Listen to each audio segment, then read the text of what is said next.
Hello everyone, welcome to star IQ. Star IQ के video platform पे आप सभी का बहुत बहुत स्वागत है। कैसे हैं आप सभी लोग? उम्मीद है कि बहुत अच्छे होंगे। आइए आज के इस इम्पॉर्टेंट सेशन की शुरुआत करते हैं। प्यारे दोस्तों, 26 मार्च 2023 के हरियाणा करंट अफेयर इस पर्टिकुलर वीडियो में हम पढ़ने वाले हैं। अगर आपने अभी तक स्टार आईक्यू चैनल को सब्सक्राइब नहीं किया है तो कर लीजिएगा और अपने दोस्तों को शेयर जरूर करिएगा इस पर्टिकुलर वीडियो को। प्यारे दोस्तों, कल आपसे एक सवाल पूछा था, उसका सही जवाब क्या होगा? निम्नलिखित में से किस खेल के लिए मौलाना अबुल कलाम आज़ाद ट्रॉफी दी जाती है? मौलाना अबुल कलाम आज़ाद ट्रॉफी दी जाती है इंटर यूनिवर्सिटी के लिए, यानी कि ऑप्शन नंबर सी जो है इस सवाल का वो बिल्कुल ठीक रहेगा। हाल ही में स्वीटी बुरा ने 81 किलोग्राम वेट कैटेगरी में वर्ल्ड चैंपियनशिप में कौन सा पदक अपने नाम किया है?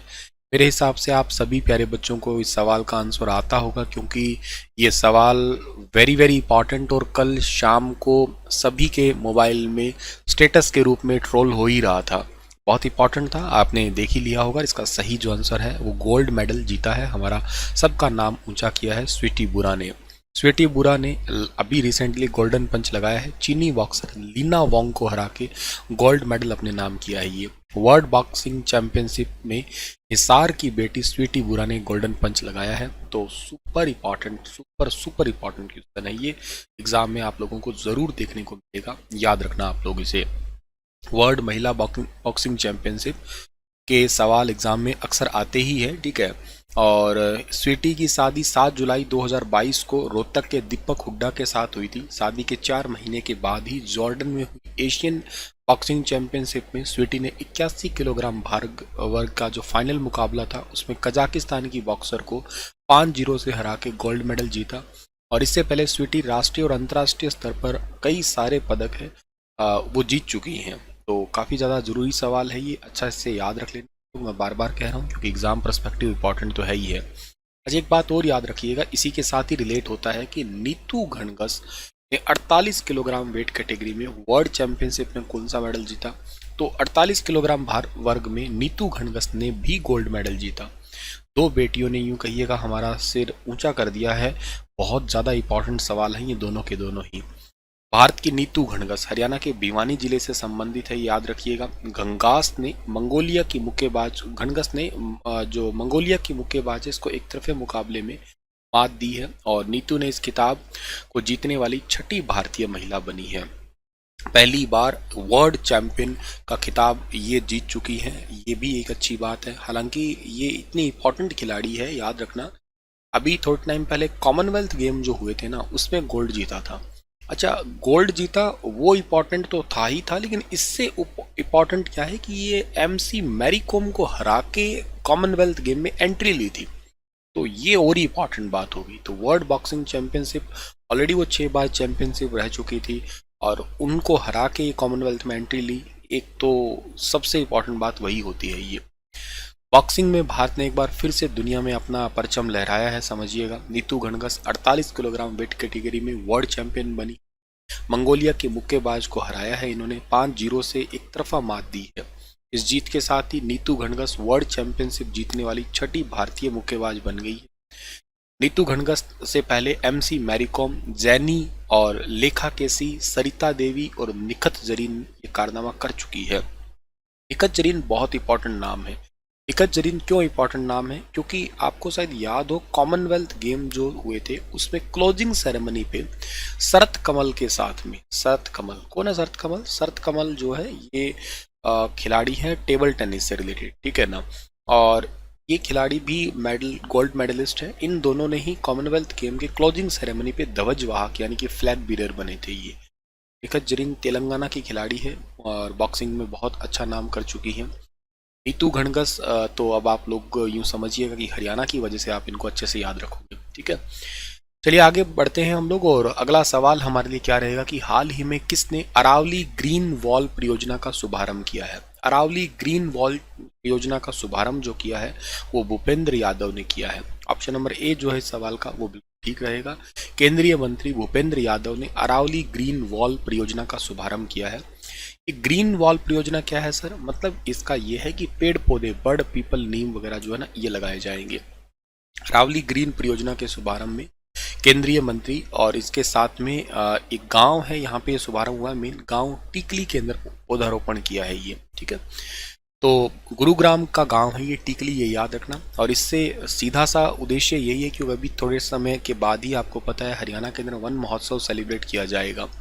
इस बार 74वां वन महोत्सव होने वाला है। तो विश्व वानिकी दिवस को लेकर जारी गतिविधि है अरावली पर्वत श्रृंखला में हरियाली जल संरक्षण को प्रोत्साहन देना। इसके लिए हरियाणा सरकार क्या कर रही है, अरावली ग्रीन वॉल परियोजना है ये आरंभ की है। ध्यान रखना एक योजनाओं में ये एक शामिल है। इसका कार्यक्रम का सीधा सा उद्देश्य यही होगा कि हरियाणा के अंदर गुरुग्राम है, फरीदाबाद है, नूह है, रेवाड़ी है, महेंद्रगढ़ है, इन जिलों के हरियाली को प्रोत्साहन दिया जाएगा। और इसके अलावा 75 जलाशयों को भी विकसित किया जाएगा, तो तालाब है इनको विकसित किया जाएगा। इसके अलावा एक बात और इम्पॉर्टेंट आपको याद रखनी है कि हरियाणा जो है इन सभी को बढ़ावा देने के साथ साथ किसानों को एपीएफओ और महिलाओं को स्वयं सहायता समूह के माध्यम से सशक्त बनाने के लिए काम कर रहा है। नेशनल वर्किंग प्लान की शुरुआत कर चुका है। अरावली ग्रीन वॉल कार्यक्रम भी आरंभ कर दिया है हरियाणा ने। अमृत सरोवर योजना आपको याद हो तो पिछले साल स्टार्ट की गई थी 1 मई 2022 को सोनीपत के नाहरा गांव से। पेस्टिसाइड कम से कम इस्तेमाल हो, प्राकृतिक खेती को ज़्यादा से ज़्यादा बढ़ावा दी जा सके, ये सभी के सभी रिलेटेड परियोजनाएं हरियाणा में चल रही है। अच्छा, जब भी अरावली का जिक्र आता है ना तो आप लोगों को शायद अरावली बायोडाइवर्सिटी पार्क जरूर याद आता होगा। और अरावली बायोडाइवर्सिटी पार्क जो OECM साइट, ठीक है ना, OECM साइट का दर्जा मिला है। ये भारत की पहली other effective conservation measurement site है, जो कौन से जिले की है, जो जिले की है गुरुग्राम की। तो इसीलिए आपको अरावली बायोडाइवर्सिटी पार्क याद आता होगा, बहुत इंपॉर्टेंट है। अच्छा, अरावली के अंदर कोई झील भी है क्या? अरावली के अंदर फरीदाबाद वाले इलाके के अंदर झील है, हाँ है। एक खूनी झील है हरियाणा की, ठीक है, ये याद रखना, खूनी झील ये फरीदाबाद के अंदर ही है। ऐसे तो एक फरीदाबाद में मयूर झील भी है, मयूर झील। ये मयूर झील कहाँ पे? मयूर झील सूरजकुंड के अंदर है। एक ऐसे फरीदाबाद में तो धोज झील भी है, धोज गांव के अंदर। फरीदाबाद में तो एक बड़खल झील भी है, बड़खल। जब बड़खल झील है, ये बनी कब थी? ये बनी थी 1947 में बनी थी, लेकिन इसको टूरिस्ट के रूप में शामिल किया गया था 1960। सिंचाई का सीधा उद्देश्य था, अरावली का पानी इकट्ठा करने के लिए बड़खल झील को बनाया गया था। ये फरीदाबाद की झील है, याद रखना। और गुरुग्राम में भी कोई झीलें हैं क्या? जैसे गुरुग्राम का सवाल है, तो गुरुग्राम की कोई झीलें हैं? हाँ है। एक तो सुल्तानपुर है, ठीक है ना, सुल्तानपुर। अच्छा, सुल्तानपुर जो है ना, ये कहाँ पे है? सुल्तानपुर गुरुग्राम के अंदर है, पर गुरुग्राम के अंदर फरूख नगर के अंदर है, ठीक है ना, फरूख नगर। एक तो याद रखना, ये हरियाणा की वो झील है जहाँ पे सबसे ज्यादा टूरिस्ट आते हैं। प्रवासी पक्षी भी यहीं पे ही आते हैं, याद रखना आप लोग। प्रवासी पक्षियों में साइबेरियन सार्स है, क्रोंच है, ये सारे यहाँ पे ही आते हैं, इसलिए इंपॉर्टेंट है। और सुल्तानपुर नेशनल पार्क को तो रामसर साइट, भिंडावास और सुल्तानपुर को रामसर साइट का दर्जा मिल चुका है। अच्छा, यहाँ पे एक दमदमा झील भी है, पता हो तो आपको। दमदमा झील किस लिए इंपॉर्टेंट है? ये हरियाणा की सबसे बड़ी प्राकृतिक झील है, इसलिए इंपॉर्टेंट है। ये सबसे बड़ी प्राकृतिक झील है सर। इसका एरिया कितना है? इसका एरिया जो है ना 3000 एकड़ का एरिया है टोटल। इसका एरिया आपसे कोई पूछ लिया जाए तो आप लोग सीधा कहोगे 3000 एकड़ का है। दमदमा झील वैसे ना गुरुग्राम के सोहना में पड़ती है, सोहना के अंदर, ठीक है। तो ये बात भी आप लोग जो याद कर लोगे। अच्छा, गुरुग्राम के अंदर एक बसई भी है, बसई ये आर्द्र भूमि क्षेत्र है। हालांकि ये आर्द्र भूमि का टैग इसको नहीं मिला हुआ है, लेकिन इसको आर्द्र भूमि का नाम जो है ना इससे पुकारा करते हैं, ये याद रखना। इसको आर्द्र झील जो है ना कई जगह पे लिख देते हैं आप लोग, ठीक है। एक रोहित कटारिया का नाम अगर आप लोगों को याद आ रहा हो तो कभी तुमने सुना हो नाम रोहित कटारिया। रोहित कटारिया वो व्यक्ति जो राफेल उड़ा के लेके आए थे। 5 राफेल आए थे, याद है आप लोगों को, फ्रांस से आए थे। और वो आए कौन सी तारीख को थे? वो आए थे 29 मई को, 29 मई 2020 को, कोविड के दौरान आए थे। उन 5 राफेल में से एक राफेल उड़ा के लाने वाले व्यक्ति रोहित कटारिया गुरुग्राम के बसई से ही थे। और गुरुग्राम में कोई झीलें हैं? हाँ है, भीमकुंड है, ठीक है ना, भीमकुंड झील भी है गुरुग्राम की। और कोई झील? हाँ एक और है, खलीलपुर झील भी है ना, ये भी कहाँ की है? ये भी गुरुग्राम की है। ये सब चीजें आपको याद रहनी चाहिए गुरुग्राम से रिलेटेड, ठीक है। चलिए आगे जाते हैं। अगला सवाल आपका क्या रहेगा कि हरियाणा में मनरेगा मजदूरों के प्रतिदिन मानदेय में सरकार ने 331 रुपये से बढ़ा के कितना कर दिया है। तो मनरेगा का 357 रुपये कर दिया, 331 रुपये से बढ़ा के। पहले इनको प्रतिदिन 331 रुपये मिलता था, अब इनको बढ़ा के 357 रुपये कर दिया है मनरेगा मजदूरों का मानदेय। आइए कुछ पुरानी यादें ताज़ा कर लेते हैं। हरियाणा में कहाँ पर बागवानी उत्कृष्टता केंद्र बनाए जाएंगे। तो देखो बहुत ही प्यारा सवाल है। बागवानी उत्कृष्टता केंद्र जो है ना, ये बनेगा पिनगावा नूह के अंदर, और ये झज्जर है, ठीक है ना। एक मुनीमपुर झज्जर के अंदर, ये दो जगहों पे, और एक इसके साथ में पंचकुला, मतलब 3 बागवानी उत्कृष्टता केंद्र। Centre of excellence, horticulture excellence centre कहोगे, जिसमें बागवानी क्षेत्र को बढ़ावा दिया जाएगा, बागवानी की नई नई किस्में आएंगी, इसके ऊपर फोकस किया जाएगा। कहां पर पशु पॉली क्लिनिक स्थापित किए जाएंगे, ये भी बहुत इंपॉर्टेंट क्वेश्चन है। पलवल के अंदर, महेंद्रगढ़ के अंदर, अंबाला में, और इसके साथ में जो है ना फतेहाबाद में। इन सभी जगहों पे जो है ना ये सेंटर स्थापित किए जाएंगे, यानी कि ऑप्शन नंबर ई ठीक है इसका। पॉली क्लिनिक क्या मतलब, पशुओं से संबंधित इलाज के लिए, और मोबाइल वैन भी सेटअप की जाएगी हरियाणा में, ताकि घर घर जाके पशुओं का इलाज किया जा सके। हरियाणा में हर हित स्टोर कितने खोले जाएंगे, हर हित स्टोर टोटल खोले जाएंगे 1500। ऑनलाइन शिक्षा पाठ्यक्रम के लिए SCIRT, शिक्षा सूचना और टेक्नोलॉजी, यानी कि इंफॉर्मेशन टेक्नोलॉजी सूचना प्रौद्योगिकी केंद्र, ये कहाँ बनने वाला है, ये गुरुग्राम में बनेगा, याद रखिएगा आप लोग। इंफ्रास्ट्रक्चर रीबिल्ड टीम बोलते हैं इसको, स्ट्रॉन्गर इंफ्रास्ट्रक्चर, जिससे बच्चों का जो एजुकेशन बिल्डअप है वो बढ़ सके। चिरायु आयुष्मान भारत योजना के तहत कितनी वार्षिक आय वाले परिवार शामिल किए जाएंगे। इसके तहत 3 लाख रुपए वाले, जिनकी सालाना इनकम 3 लाख है, उन परिवारों को लाभ दिया जाएगा फ्री मेडिकल हेल्थ चेकअप का। इस योजना की शुरुआत की थी हमारी भारत की राष्ट्रपति जी ने, और कहाँ से स्टार्ट की थी, कुरुक्षेत्र से स्टार्ट की थी। लेकिन ध्यान देना, कुरुक्षेत्र से स्टार्ट की थी, पर पंचकुला में स्टार्ट हुई है सबसे पहले ही, पंचकुला में 29 नवंबर 2022 की बात है ये। कहां पर मल्टी मॉडल लॉजिस्टिक पार्क स्थापित किए जाएंगे।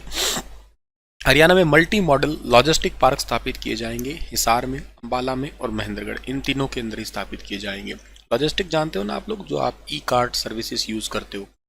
लॉजिस्टिक के मामले में नंबर 1 गुजरात है, नंबर 2 पे हरियाणा है। हरियाणा में कहां पर एलिवेटेड रेलवे लाइन स्थापित की जाएगी। एलिवेटेड रेलवे लाइन स्थापित की जाएगी बहादुरगढ़ में और कैथल में। ऑप्शन नंबर ए और बी इस सवाल का बिल्कुल ठीक रहेगा। G20 शिखर सम्मेलन में पहली एंटी करप्शन वर्किंग ग्रुप की मेजबानी कौन सा राज्य कर रहा है। G20 शिखर सम्मेलन की एंटी करप्शन वर्किंग ग्रुप की मेजबानी हरियाणा राज्य ने की, यानी कि ऑप्शन नंबर ए इस सवाल का बिल्कुल ठीक है।